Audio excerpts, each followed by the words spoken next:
Suprabhat everyone. Students, today we will continue the remaining part for the lesson the third level from Vistas and lesson 1 written by Jack Finney. Yesterday we read it till the part till page number 3. Today we will start it from page number 4. So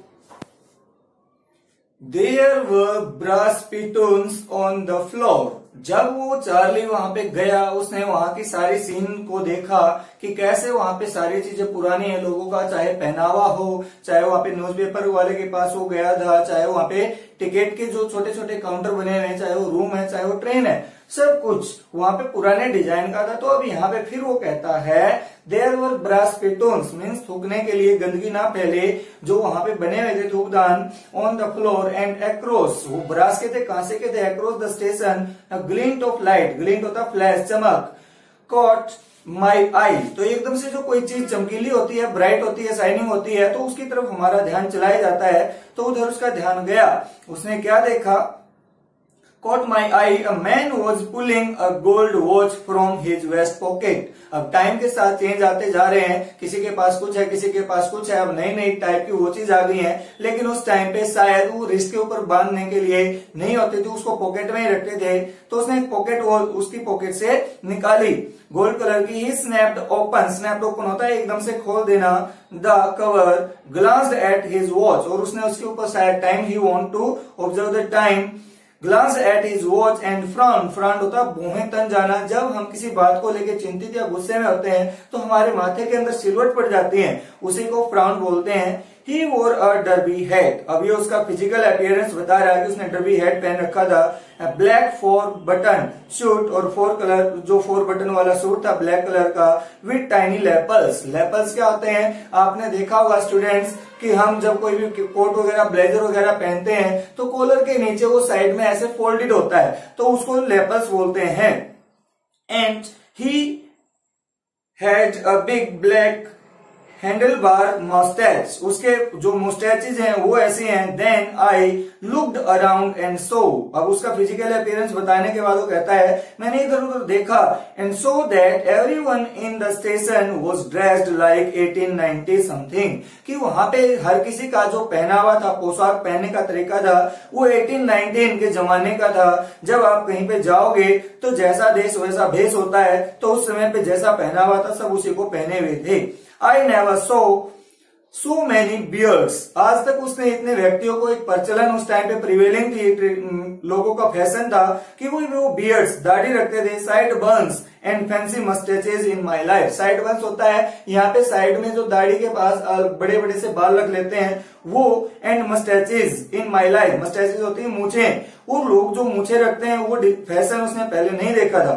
women walked in through the train gate, अब वो एक महिला को explain करता है जो train gate से आई। She wore a dress with leg of mutton sleeves and skirts to the top of her high button shoes, अब उसका पहनावा बताता है कि कैसे उसने ड्रेसअप कर रखा था। अब आप देखेंगे राजस्थान की साइड जाएंगे तो लेडीज जैसे हमारी दादी और नानी घाघरे पहनते थे, उस टाइप के पहनते अभी भी मिलेंगे, तो हर एक जगह का अपना अपना अलग अलग पहनावा होता है। तो उस लेडी ने जो पहन रखा था उसको उसने एक्सप्लेन किया।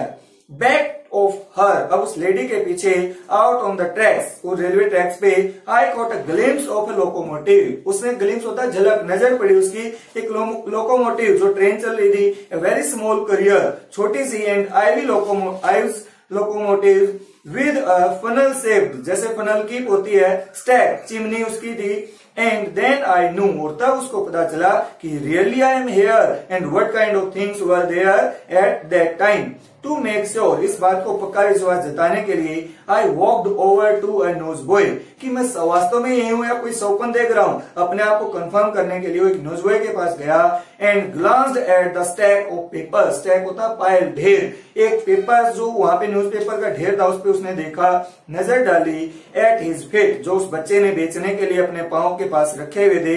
It was the World and the World has not been published for years, ये उसके पांव में जो ढेर लगा था वो न्यूज़पेपर द वर्ल्ड नाम का था। जैसे हमारे यहाँ पे अब दैनिक भास्कर, जागरण, पंजाब केसरी वगैरह आते हैं, द हिंदू आता है, इसी प्रकार से वो द वर्ल्ड नाम का न्यूज़पेपर था, लेकिन एट प्रेजेंट वो न्यूज़पेपर पब्लिश होना बंद हो चुका था।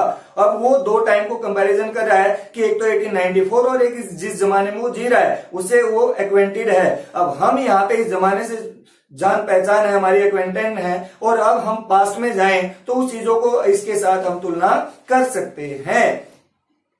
The lead story said something. अब न्यूज़पेपर के अंदर जो मेन हेडलाइन छपी है वो क्या कहती है? About president Cleveland. President Cleveland के बारे में कुछ छपा हुआ है। जैसे आजकल के प्रेजेंट में, करंट में आप देख सकते हैं कि कोरोना के बारे में कैसे दुनिया से लड़ रही है, कौन कौन उसके ऊपर मेडिसिन बनाने की, वैक्सीन बनाने की प्रयास कर रहा है। I have found that front page scenes. उसने देखा कि front page in the public library files, कि पब्लिक लाइब्रेरी के अंदर उसका फ्रंट पेज लगा है। एंड इट वाज प्रिंटेड जून 11, 1894। उसके ऊपर डेट है जो कंफर्मेशन देती है कि really he visits in the past. I turned toward the ticket windows, knowing that here on the third level at Grand Central, I could buy tickets that could take Louisa and me anywhere in the United States we wanted to go. I turned toward the ticket windows. अब वो ticket window के पास गया, knowing that, ये जानते हैं कि here from the ticket window, ticket counter, they can purchase the tickets and only then they will be capable to board in the train. And the third level, और third level पे at Grand Central I could buy tickets, वो ticket खरीद सकता है। That would take Luisa, जो कि Charlie की wife है, and me anywhere in the United states. Means वहां से पूरे यूनाइटेड स्टेट्स में ट्रेन जाती है। वी वांटेड टू गो, जहां जाना चाहें वहीं के लिए हम ट्रेन की टिकट लेके बोर्ड कर सकते हैं। इन द ईयर 1894, अब वो 1894 के टाइम के बारे में बताता है। And I wanted 2 tickets to Galesburg Illinois. अब वो गेल्सबर्ग इलिनॉइस जाना चाहता है because may be it was the place where he has spent his childhood in a very serene, very calm place that gave him pleasure and there was no burden on, no stress on his mind। तो इसलिए वो वहां जाना चाहता, वहां की वो ticket लेना चाहता है। Have you ever been there? अब वो हमारे को सवाल करता है, क्या आपको कभी अपॉर्चुनिटी मिली है कि आप वहां जाएं? It is a wonderful town still with big old frame houses। अब हमारे को वहां का फिजिकल अपीयरेंस बताता है कि कितना अच्छा कस्बा है, वहां पे बड़े बड़े घर हैं, ह्यूज लॉन्स, बड़े बड़े पार्क्स हैं, क्योंकि उस टाइम पे पॉपुलेशन इतनी नहीं थी, और जब पॉपुलेशन नहीं होगी तो नेचर अपने पीक पे होती है, अपेक्स पे होती है। And tremendous trees whose branches meet overhead, और ट्रीमेंडस होता है ह्यूज, काफी बड़े बड़े जाइंट ट्रीज थे, हुज ब्रांचेस मीट ओवरहेड, जिनकी शाखाएं ओवरहेड मीन सिर के ऊपर, अब वो मिलती थी। एंड रूफ द स्ट्रीट्स, और वो गलियों को कवर किए हुए थी। जैसे आपने देखा होगा रोड के ऊपर अगर व्हीकल ज्यादा ना चलते हो तो दोनों साइड जो हमने ट्रीज प्लांट कर रखे हैं अपोजिट ईच अदर, तो कुछ टाइम बाद जब वो ग्रो करते हैं तो ऊपर से उनकी ब्रांचेज जैसे मिल जाते हो, जैसे हमारे सिर के ऊपर छत बनी हुई हो, इस प्रकार से वो गलियों को वो पेड़ ढके हुए थे और ओवरहेड रूफ बना रहे थे। And in 1894 summer evenings were twice as long, और 1894 में समर इवनिंग काफी लंबी थी। And people sat out on their lawns, और अब लोग टाइम पास करने के लिए, अपने आप को रिवाइव करने के लिए लॉन्स में जाते। द मैन स्मोकिंग सिगार्स, और वहां पे जाके जो भी जिस चीज का यूज टू था उन काम को करता। कोई एक्सरसाइज के लिए जाता, कोई सिगार के लिए, कोई कन्वर्सेशन के लिए। एंड टॉकिंग क्वाइटली, वहां पे बैठ के अपनी रोजमर्रा की जो जिंदगी थी उसको डिस्कस करते हुए each other. The women weaving palm leaf fans, जैसा आपको बताया था उस टाइम पे साइंस एंड टेक्नोलॉजी इतनी नहीं थी, और वो नेचुरल जो पाम लीव्स के फैन बने हुए थे उसके साथ अपने आप को हवा करती। With the fire flies all around, और उनके इर्द गिर्द फायर फ्लाइज बहुत ज्यादा थी जो कि उसको और भी ज्यादा ब्यूटीफुल, अट्रैक्टिव बना देती थी। इन द पीसफुल वर्ल्ड, और शांति प्रिय दुनिया। स्टूडेंट्स, यहाँ पे हमारे को नेचर के बेनिफिट्स के बारे में बताया गया है कि जैसे ही जैसे हम लैब ऑफ नेचर जाते जाएंगे वैसे वैसे हमारे को सीरेनिटी, पीसफुल, शांति मिलती जाएगी। To be back there with the First World War still 20 years off, और अब जब वो 1894 में जाएगा तो 1914 में हमारा फर्स्ट वर्ल्ड वॉर लड़ा गया था, तो उससे भी वो कितने हैं, 20 years बैक है, 20 साल पीछे चला जाएगा। एंड वर्ल्ड वॉर 2 जो 1939 में लड़ा गया था, over 40 years in the future, वो आगे भविष्य में होंगे। उन चीजों का उसको अभी तक कुछ नहीं पता। जैसे कल मैंने आपको एग्जांपल दिया था फंटूस मूवी के अंदर, जब वो एक सेंट उनको पढ़ा रहे हैं अपने स्टूडेंट्स को, imparting education. At that time he is informing the students that in future there will be invention like mobile phones and vehicles, car, and on the same time the people who entered through the hole went there and there was a ring on their mobile phone and they stopped the car. This was the total surprise for the students that our Guru, our teacher knows very well what will happen in the future, but that is movie. Here we are reading the lesson. It is a science fiction कि कैसे हो सकता है. Maybe scientists are working on it and it can help the people to visit in present and past in the future. I wanted to the color figure the fair. अब वो कहता है मैंने वहां पे फ्यूचर में 40 years I wanted 2 tickets for that. और अब वो वहां पे जाने के लिए 2 टिकट चाहता है. और टिकट के लिए जब हम भी कहीं जाते हैं तो हम कंडक्टर से या टिकट कलेक्टर से पूछते हैं हाउ मच शुड आई पे, मैं कितना पैसा दूं. The colour figure the fair. उसके बाद उसने उसको किराया बताया कि आप इतना दीजिए. He glanced at my fancy headband. अब उसने एकदम से उसके फैंसी हेडबैंड की तरफ देखा. सपोज स्टूडेंट्स आपके पर्टिकुलर एरिया के अंदर, रीजन के अंदर एक ड्रेसअप होता है. अब वहां पे एक दूसरे व्यक्ति कोई आ जाए नई ड्रेसअप सेंस के साथ तो हम भी एकदम से सरप्राइज होते हैं, स्टंड होते हैं और उसकी तरफ थोड़े से सरप्राइजिंग साइड से देखते हैं, नजरों से देखते हैं, स्टंड होते हैं. तो इसी प्रकार उसने देखा कि उस पुराने जमाने में एक मॉडर्न टाइम का व्यक्ति आया है जिसने ऐसा ड्रेसअप सेंस पहन रखा है. Headband but he figure the fair. लेकिन उसने कुछ शब्द नहीं बोले, सिर्फ उसने उसको किराया बताया. And I had enough for 2 coach tickets. और मेरे पास 2 टिकट खरीदने का सफिशिएंट मनी थी. वन वे कि एक तरफ चले जाएं. But when I counted out the money कि मैं उधर चला तो जाऊंगा. लेकिन फिर उसने पैसे काउंट किए एंड लुक्ड अप और ऊपर देखा. The clerk was staring at me. जैसे ही पैसे निकाले और वो उसकी तरफ घूर के देखता है. अब आप किसी बस में या ट्रेन में टिकट सवारी करना चाहते हैं तो उसके लिए टिकट परचेज करेंगे तो आप वहां पे जाके या तो फेक मनी जो देते हैं, नकली का पैसा हम कहते हैं, या पुरानी करेंसी जैसे कल बताया था वो दोगे तो आपकी तरफ हैरान होंगे कि इसका तो कुछ भी ना मिले आपको. इसी प्रकार वो उसकी तरफ देखता है. स्टेयरिंग एट मी, घूरता है. ही नोडेड एट द बिल्स. और उनको देख के ऐसे गर्दन की क्या दे रहे हैं आप. That is not money mister. कि जो आप मेरे को दे रहे हैं वो पैसा नहीं है जिसके कारण आप टिकट्स परचेज कर सकते हैं. He said and if you are trying to skin me. Skin होता है चीट. अगर आप मेरे को धोखा देने का प्रयास करेंगे जो फेक करेंसी देके, नकली करेंसी देके, you would not get very far. तो आप ज्यादा दूर नहीं जा पाएंगे. बिकॉज आई विल कंप्लेन और lodge a complaint against you and the police can arrest you on the behalf of your that wrongdoing.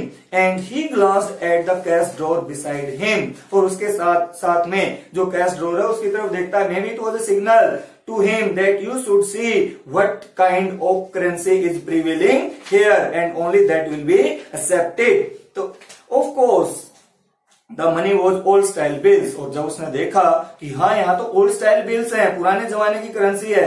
Half again as big as the money we use nowadays. वो पैसा उससे 1.5 गुना बड़ा था जितना आजकल वो use कर रहे हैं, छोटे हो गए हैं. अब आप देखेंगे कि हमारे जो 500 के पुराने नोट थे, 10 के पुराने नोट थे, 20 के पुराने नोट थे, 50 के पुराने नोट थे या 100 के पुराने नोट थे, वो नए वालों से बड़े थे. इसी प्रकार उनके जो नए नोट है वो छोटे थे एंड डिफरेंट लुकिंग. और उनकी शेप और लुक भी अलग थी. I turned away and got out fast. वो एकदम से वहां से मुड़ता है कि चलिए मैं ऐसी करेंसी लेके आऊंगा लेकिन जाऊंगा जरूर. There is nothing nice about jail even in 1894. वो सोचता है कि अगर मेरे को ये पकड़वा भी देता है तो जेल में उस टाइम पे कुछ ऐसा अच्छा नहीं था, वहां पे जाने का कोई बेनिफिट नहीं है. And that was that. और यही वो बात थी. I left the same way I came. वो उसी रास्ते से चल दिया जहां से उसने एंट्री की थी. I suppose next day. वो सोचता है कि अगले दिन during lunch hour I drew $300 out of my bank. उसके पास जितनी सेविंग मनी थी वो वहां से निकलवाई, विड्रॉ की. Nearly all we had. जितनी उन्होंने सेविंग कर रखी थी. And bought old style currency. और पुराने जमाने की जो करेंसी है उसको खरीद लिया. That really worried my psychiatrist friend. शायद वो उसके दोस्त को, साइकेट्रिस्ट को कहेगा कि तू पगला गया है, ये पैसे गुड फॉर नथिंग है, यहाँ पे नहीं चलेंगे. जैसे कि अगर आप अब पुराने नोट लेके जाओ 500 के, 1000 के, तो एक्सेप्टेबल नहीं है. You can by old money at almost any coin dealers. अब वो कहता है कि जो पुरानी मनी है आप कॉइन डीलर से कहीं से भी खरीद सकते हैं, बट यू हैव टू पे अ प्रीमियम, लेकिन पुराना पैसा लेने के बदले में आपको उसको कुछ चार्जेस देने होंगे, प्रीमियम देना होगा। स्टूडेंट्स, जैसे हम किसी फोन में जाते, विदेश में जाते हैं, या कोई फॉरेनर हमारे देश में आता है, तो हमारे यहाँ हमारी करेंसी प्रिवेलिंग होती है, एक्सेप्टेबल होती है, और वहां पे उनकी होती है। तो वहां पे जाके हम अपना रुपया देते हैं और डॉलर या जो और वहां पे प्रचलित होती है मुद्रा, उसको हम ले लेते हैं करेंसी को। ऐसे वो यहाँ पे आके इंडियन नोट्स ले लेते हैं, तो उसने इसके बदले में कुछ चार्जेस दिए। माई $300 boat less than 200 in the old style bills. उसके जो $300 थे पुरानी करेंसी के, उसको 200 ही बिल मिले। जैसे यहां से हम जाएं डॉलर लें तो 76 के करीब गया हुआ है, तो वहां पे जाके 76 के बदले में हमें एक ही डॉलर मिलेगा। But I did not care, वो कहता मुझे कोई चिंता नहीं है, 20 से कम मिले हो। जैसा कल आपको बताया था, पिछले वीडियो में मैंने बताया था कि उसके अंदर वहां पे उस समय पे 1 रुपए में बहुत सारी चीजें ले लेते थे। मीन्स चीजें वहां पे सस्ती हैं, इन्फ्लेशन का हाई रेट नहीं है, महंगाई नहीं है। Eggs were 13 cents a dozen. Cents वहां की क्या करेंसी है कि 13 सेंट में 1 डजन एक्स मिलते थे इन 1894। तो कम पैसे में मिले, अब मेरे पास कम पैसे होंगे तो एक्सपेंस भी तो कम होंगे। But I have never again found the Grand Central Station corridor that leads to the 3rd level at Grand Central Station. लेकिन कहता मैंने वो पैसे तो बदलवा लिए, लेकिन कभी भी मेरे को वो जिस रास्ते से मैं गया था वो कॉरिडोर दोबारा नहीं मिला। Although I have tried often enough, मैंने बहुत सारे जी तोड़ मेहनत की, बहुत सारे एफर्ट्स किए, लेकिन I was not successful in finding the same way with the help of which I went there. Louisa was pretty worried when I told her all this. When he shared about the same happening with his wife, that I have get the new currency into the old one, and now I am not capable to find that way where we can purchase the tickets for Gettysburg. Then she was also feeling worried because they are facing a loss. अब उनको नुकसान हो जाएगा, and did not want me to look for the 3rd level anymore. अब उसके मन में शायद पहले विचार आए होंगे कि पहले ही चिंतित था, दुखी था, अब फिर इसके कारण वो चिंतित हो सकता है। तो उसको कंसोल करती है, सेटिस्फाई करती है कि कोई बात नहीं, आप चिंता मत करें और उसके बारे में अब ज्यादा ना सोचें। And after while I stopped, और कुछ टाइम बाद उसने उसके बारे में सोचना बंद कर दिया। I went back to my stamps. अब जो आदमी पास्ट में खोया रहता, अपने विचारों में रहता है, वो कोई नया जरिया ढूंढेगा। अब उसने वापस अपनी जो स्टैम्प कलेक्शन था उसको देखा। But now we were both looking every weekend. अब उसको जब देखा तो वहां से उसको कोई क्लू मिला, जिसके कारण अब वो कहता है but now we were both looking means I and my wife Louisa, Charley और लुइजा दोनों ढूंढते हैं एवरी वीकेंड, हर सप्ताहांत पे। Because now we have prove that the 3rd level is still there, क्योंकि उनको एक प्रमाण मिल गया, एक प्रूफ मिल गया, एविडेंस मिल गया है कि 3rd लेवल वास्तव में एग्जिस्ट करता है। My friend Sam Vanern disappeared. कहां से प्रूफ मिला? वो बताता है कि उसका दोस्त सैम वेनर जो साइकेट्रिस्ट था वो डिसअपियर हो गया, गायब हो गया, उसको नहीं मिल रहा है। नबडी नो वेयर, और किसी को कोई अता पता नहीं है कि वो कहां गया। But I sort of suspected, लेकिन मेरे मन में सस्पेक्टेड होता है डाउटफुल, संदेह है। Because Sam is a city boy, क्योंकि सैम एक सिटी ड्वेलर था, शहर का रहने वाला था। And I used to tell him about Galesburg, और मैं उसको हमेशा गेट्सबर्ग जो कि रूरल या कंट्री साइड था उसके बारे में बताता रहता था। I went to school there, और वो स्कूल के बारे में बताता जहां पे वो जाता। And he always said he like the sound of the place, और वो हमेशा कहता था मुझे उस जगह जाना अच्छा लगता है। स्टूडेंट्स, अब आपके सामने कोई पर्टिकुलर जो टूरिस्ट प्लेस है उसके बारे में एक्सप्लेन करे तो आपके मन में भी इच्छा होती है काश मैं भी वहां पे जाके इन चीजों को फिजिकली फील कर सकूं, महसूस कर सकूं। तो ऐसे ही सैम वेनर के मन में भी ऐसी इच्छा होती थी कि मैं गेट्सबर्ग जाके जैसा बताया जा रहा है उसको महसूस कर सकूं। And that is where he is, और शायद अब वो पक्का निसंदेह वहां पे गया है। ऑल राइट इन 1894, वो भी पास्ट में 1894 में चला गया। बिकॉज वन नाइट फसिंग होता है अनोइड, चिंतित, दुखी, जब वो ढूंढ रहा था विद माई स्टैम्प कलेक्शन, क्योंकि एक रात जब मैं अपने स्टैम्प कलेक्शन को देख रहा था I found well do you know what A first day cover is, मुझे मिला वेल डू यू नो, तो उसको क्या मिला? अब वो बताना चाहता है, उसको एक फर्स्ट डे कवर मिला और वो हमसे जानना चाहता है what A first day cover is, first day cover क्या होता है। तो जैसा हमने शेयर किया था, डिस्कस किया था कि फर्स्ट डे कवर जब पहले दिन कोई भी पोस्ट टिकट जारी की जाती, इश्यू की जाती, तो लोग उसको खरीद लेते हैं और एनवलप के अंदर एक खाली पेज डाल के सिर्फ उसके ऊपर पोस्ट ऑफिस की स्टैंप लग जाए डेट की, जो उसको प्रूव करती है कि इस दिन इसको लॉन्च किया गया था, इश्यू किया गया था। When a new stamp is issued, कोई भी नई स्टैम्प जब इश्यू की जाती है, stamp collectors buy some and use them to mail envelopes, stamp collector जिनको फिलेटली का यूज टू होते हैं, उनको टिकट संग्रह करने की आदत होती है, तो उसको खरीदते हैं, mail to envelopes to themselves, जो अपने ही एड्रेस पे उसको मेल कर देते हैं, on the very first day of sale, पहले ही दिन जब टिकट बिकती है, and the postmark proves the date, और जो पोस्ट ऑफिस की स्टैंप लगती है उस पर डेट होती है, वो उसको प्रूफ देता है। The envelope is called a first day cover, वो एनवलप जिसपे वो टिकट लगी है और उसमें खाली पेपर है, उसी को फर्स्ट डे कवर कहते हैं। दे आर नेवर ओपन्ड, उनको कभी नहीं खोला जाता। क्यों खोलेंगे? क्योंकि everybody knows whatever is there inside it, I put only a blank paper and what will be the use of it opening. You just put blank paper in the envelope. Due to the blank paper, that night among my oldest first day covers, उस रात जब वो देख रहा था तो जो पुराना उसके पास संग्रह था, अब यहाँ पे देखिए my oldest आया है, अदरवाइज स्टूडेंट्स आपको बताया जाता है कि oldest हमारी सुपरलेटिव डिग्री है और उसके साथ द का यूज होता है, लेकिन जब सुपरलेटिव डिग्री से पहले हमारा कोई भी पॉजेसिव प्रोनाउन आ जाता है तो उस केस में हमें आर्टिकल द का यूज नहीं करते। First day covers I found one that should not have been there, उनके अंदर उसको एक ऐसा एनवलप मिला, ऐसा फर्स्ट डे कवर मिला जो वहां नहीं होना चाहिए था, बट देयर इट वाज, लेकिन ये वहां था। It was there because someone had mailed it to my grandfather, ये वहां इसलिए था क्योंकि किसी व्यक्ति ने उसको उसके ग्रैंडफादर को मेल किया था at his home in Galesburg, उस पे एड्रेस भी गेल्सबर्ग का था।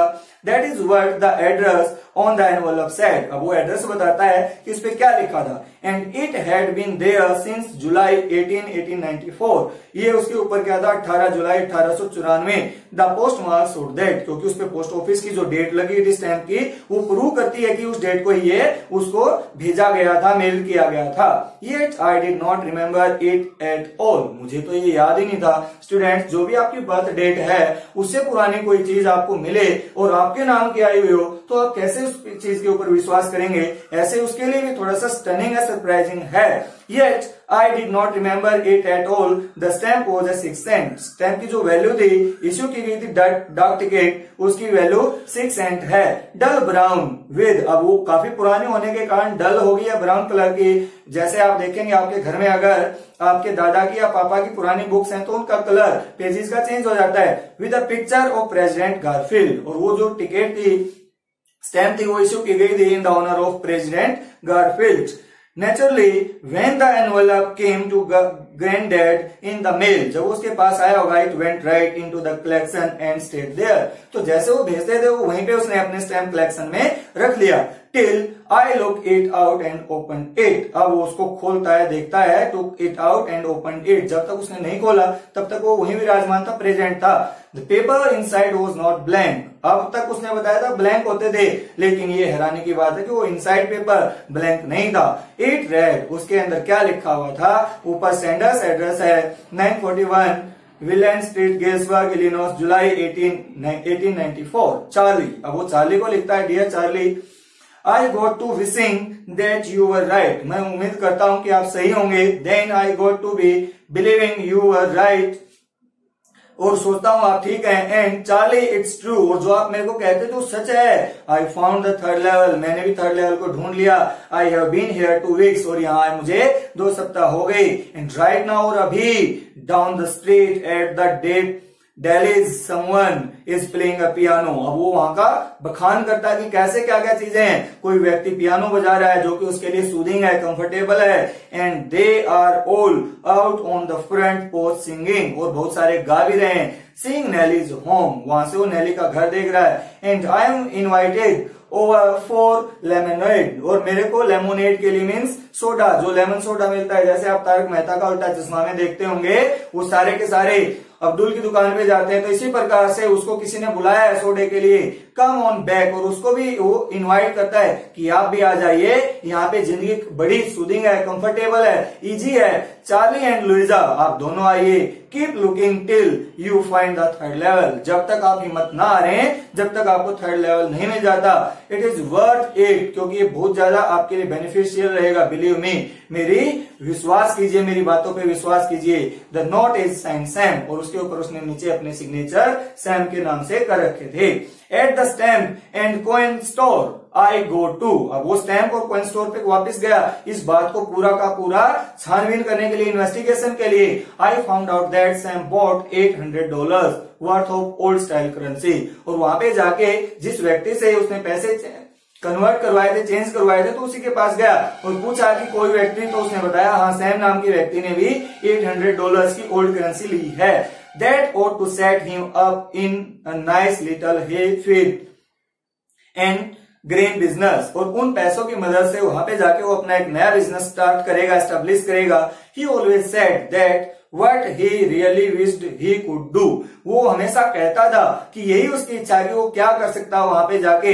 And he certainly can't go back to his old business, वो कहता है निसंदेह मेरा जो पुराना बिजनेस था साइकेट्रिस्ट का, वो वहां पे चलेगा नहीं, क्योंकि पुराने जमाने में जब लोगों के दिमाग में कोई टेंशन ही नहीं है तो उनको साइकेट्रिस्ट की, मनोवैज्ञानिक की जरूरत कहां पड़ेगी। ये तो आज का जो प्रेजेंट टाइम है वो हमारे लिए काफी दुखदायी है और वो हमारे को स्ट्रेस्ड रखता है। नॉट इन गेल्सबर्ग इलिनॉइस, वो कहता है ना केवल गेल्सबर्ग इलिनॉइस में in 1894 his old business why Sam was my psychiatrist, क्योंकि वो उसका साइकेट्रिस्ट था और वो प्रोफेशन उस समय पे जारी नहीं रह सकता है। तो स्टूडेंट्स इस लेसन में हमने डिस्कस किया है कि कैसे हम अपने आप को इन समस्याओं से बचा सकते हैं। तो इसके लिए मैं आपको एक कहावत, एक 4 लाइन आपके लिए कहना चाहूंगा। क्यों किसी से डरता है, क्यों तू घबराता है, कि यह इंसान क्यों किसी से डरता है, क्यों तू घबराता है। तेरा रक्षक परम पिता विधाता है, कि हमारे को बचाने वाला परम पिता विधाता है, हमने उसकी छत्र छाया में, उसकी गाइडेंस में रहना चाहिए। जो रखता है चित मन को शांत, जो व्यक्ति अपने चित और मन को शांत रखेगा वही इस दुनिया के भवसागर को पार कर जाता है। क्यों किसी से डरता है, क्यों तू घबराता है। तेरा रक्षक परम पिता विधाता है, जो रखता है चित्त को शांत वही इस दुनिया के भवसागर को पार कर जाता है। कि आप अगर अपने आप को शांत मन रखेंगे तो ये जो स्ट्रेस है फिजिकली मेंटली इसको दूर करेंगे और अपनी लाइफ को इजीली आप जी सकते हैं। क्योंकि यहाँ पे जो दिखाया गया है वो कुछ टाइम के लिए, शॉर्ट पीरियड के लिए वहां पे हम जा सकते हैं, रिफ्यूज ले सकते हैं, हार्बर कर सकते हैं, लेकिन रियलिटी को फेस करना होगा। लेकिन अगर हम शांत मन से इन चीजों का सामना करेंगे तो हमारे को कोई दिक्कत नहीं होगी। अब इसके हमारे कैरेक्टर्स कौन कौन आए हैं। चार्ली जो कि प्रोटैगोनिस्ट है, जो इस प्रेजेंट वर्ल्ड से काफी दुखी है और गेल्सबर्ग में उसने अपना चाइल्डहुड स्पेंड किया, बचपन बिताया है। लुइजा उसकी वाइफ है जो काफी केयरिंग है और उसको चिंतित होते हुए नहीं देखना चाहती। जब उसने बताया कि मैंने 3rd लेवल ढूंढ लिया था और पुरानी करेंसी ले ली लेकिन अब नहीं मिल रहा, तो भी उसको सेटिस्फाई करती है, शांत रखती है, कंसोल करती है, कोई बात नहीं, आगे जो होगा देखा जाएगा, आप दुखी ना हो। सैम वेनर उसका साइकेट्रिस्ट फ्रेंड था जो उसको पहले तो कहता है कि नहीं ऐसा नहीं हो सकता, लेकिन बाद में खुद ही चला जाता है। तो यहाँ पे इसके बारे में हम कहेंगे कि वो आयरनिकल है।